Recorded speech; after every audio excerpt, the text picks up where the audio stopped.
À votre bonne santé. Bonjour.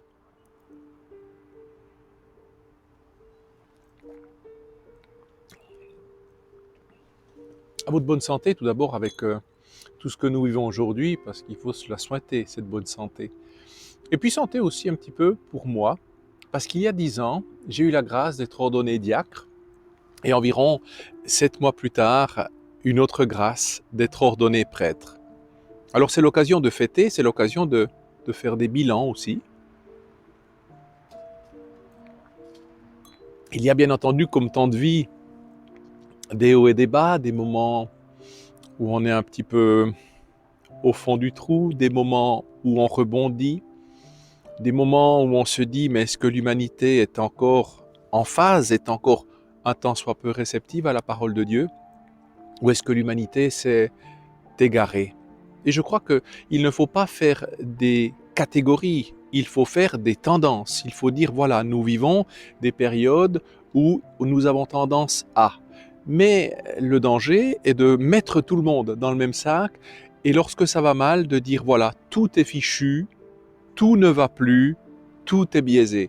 Non, il y a beaucoup de signes qui sont d'ores et déjà annonciateurs d'un renouveau, annonciateurs de vocation, annonciateurs de sainteté. Mais il y a aussi des signes qui nous inquiètent. Et c'est vrai qu'aujourd'hui, ce coronavirus nous inquiète, non seulement de la manière dont il est traité, mais aussi de la manière dont il isole les personnes, dont il éloigne les personnes. Et il faudrait se poser la question, d'où vient ce virus? Est-ce qu'il a une volonté particulière?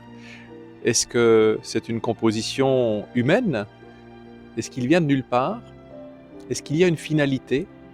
Et là aussi, je nous invite à nous réveiller, parce qu'il y a sans doute quelque chose à découvrir là-dessous. Soyons toujours vigilants. Nous devons veiller comme dans la deuxième lecture aux Thessaloniciens, Saint Paul nous demande toujours de veiller parce qu'on ne sait pas quand le Seigneur et le jour du Seigneur va nous saisir.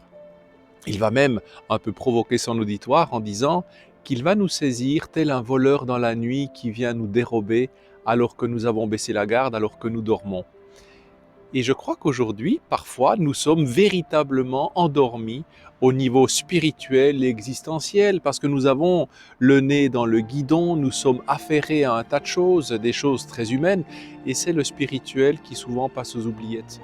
Mais je crois qu'un des signes aujourd'hui privilégiés est de voir qu'avec ce Covid, avec l'éloignement social, avec la diminution du rythme, travail, rencontres, nous sommes perturbés. Et je vois beaucoup de signes qui nous poussent à dire qu'il y a une recherche de la spiritualité dans ces temps troublés. Et donc je vois que dans le malheur, il y a du bon. Dans la première lecture de ce dimanche, c'est le livre des Proverbes. Vous savez, ce livre des Proverbes qui est magnifique parce qu'on devrait le lire tous les jours, tant il nous apprend sur l'humanité, sur la vocation, sur la sagesse et sur la finalité de notre être. Et aujourd'hui, tout spécialement, il va parler de la femme. Oui, la vocation de la femme, elle qui va faire de l'œuvre de ses mains une création nouvelle. Elle qui va être celle qui va coudre, qui va faire à manger, qui va relever le pauvre, qui va langer l'enfant. Elle qui va être le support tout privilégié de son mari, qui lui apportera la prospérité et la sérénité. Je crois que ça, aujourd'hui, on n'ose plus en parler. Pourquoi? Parce qu'on a opposé l'homme et la femme. On ne voit plus de vocation spécifique de l'homme et de la femme. Je crois aujourd'hui que de vouloir absolument niveler ces différences, c'est faire le jeu de Satan. Et j'entendais un grand sage dire encore dernièrement que Satan a réussi son œuvre privilégiée, c'est de dénaturer la femme en particulier. Pourquoi? Parce qu'il ne peut plus voir la femme depuis la Vierge Marie. Parce que la Vierge Marie a une vocation tout à fait particulière dans notre Église.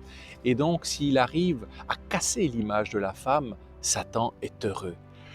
Et comment est-ce qu'on va, je dirais, pervertir l'image de la femme? Eh bien, c'est en lui donnant des envies de pouvoir, des envies de force. en lui donnant des frustrations, mais aussi en lui donnant cette envie de séduire, de charmer. Dans le fond, en visant sur une extériorité plutôt que sur une intériorité. Et aujourd'hui, ce livre des Proverbes veut nous rappeler que la vocation toute particulière de la femme, c'est cette vocation au service, c'est cette vocation à l'enseignement, à la main tendue vers le plus faible, dans le fond à cette féminité. Je rendrai jamais grâce assez à ma maman de m'avoir montré un visage de féminité et non pas de féminisme.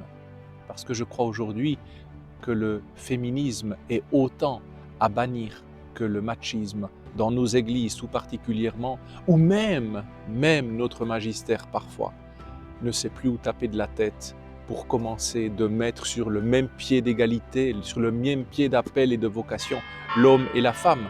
Et je crois que c'est une profonde erreur que nous faisons là. Et puis, il y a cette fameuse parabole des talents. Saint Matthieu, aujourd'hui, nous l'expose. Ces talents, vous savez, c'était une grande fortune à l'époque. Quand on donnait un talent, c'était déjà énorme. Donc celui qui distribue les talents était un homme très très riche. Les talents ici sont à saisir comme un bien très précieux. Même celui qui reçoit un seul talent dans notre parabole reçoit énormément.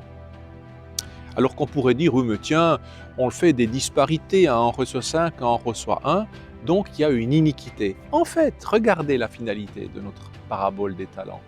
Celui qui en a reçu 5 en fait fructifier 5 nouveaux. Celui qui n'en reçoit qu'un seul va l'enfouir, ne va même pas le faire fructifier. Ce qui veut dire que dans le fond, lorsque nous recevons des talents, lorsque nous recevons des charismes, lorsque nous recevons une terre à faire fructifier, eh bien c'est qu'on nous fait un cadeau énorme et que ce cadeau-là est à faire fructifier dans le sens qu'il faut le multiplier, le porter plus loin et que ça serve à une égalité, à une équité terrienne. Aujourd'hui, plus de veiller à soi-disant mettre en avant sur le pied d'égalité l'homme et la femme, mettons sur le pied d'égalité celui qui reçoit 5 talents et qui doit les faire fructifier, celui qui reçoit un talent et qui doit aussi le faire fructifier.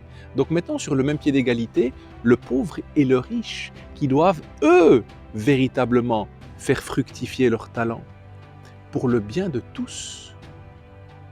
Mais le pauvre peut recevoir, lui, 5 talents. Parce que les 5 talents ne sont pas forcément ici à avoir comme de l'argent, mais comme un bien qu'il aura à partager avec l'autre. Quels sont vos talents aujourd'hui ? Qu'avez-vous reçu ? Il y a ceux que nous avons reçus de manière commune. C'est tout d'abord notre mère, la terre. Est-ce que nous en prenons soin ? Il y a ensuite nos parents charnels. Est-ce que nous en prenons soin ? Il y a notre communauté. Est-ce que nous en prenons soin ? Et puis il y a notre foi. Et là, nous avons reçu déjà un énorme talent. Ce sont les dons de l'Esprit Saint. Est-ce que nous le faisons fructifier ? Parce que comme saint Paul s'adresse aux Thessaloniciens, attention, le jour de Dieu n'est peut-être pas loin et arrivera. Ne procrastinons pas. Le jour de Dieu, c'est aujourd'hui. Le jour de Dieu, c'est dans ma vie maintenant. Le jour de Dieu, c'est peut-être cette nuit. Qu'allons-nous faire jusqu'à ce soir ? Qu'allons-nous développer jusqu'à ce soir ? Quelle image allons-nous montrer jusqu'à ce soir ? Il en va de notre salut. Il en va des générations futures. Réfléchissons-y. À votre bonne santé et que celui qui a des oreilles entende. À très bientôt.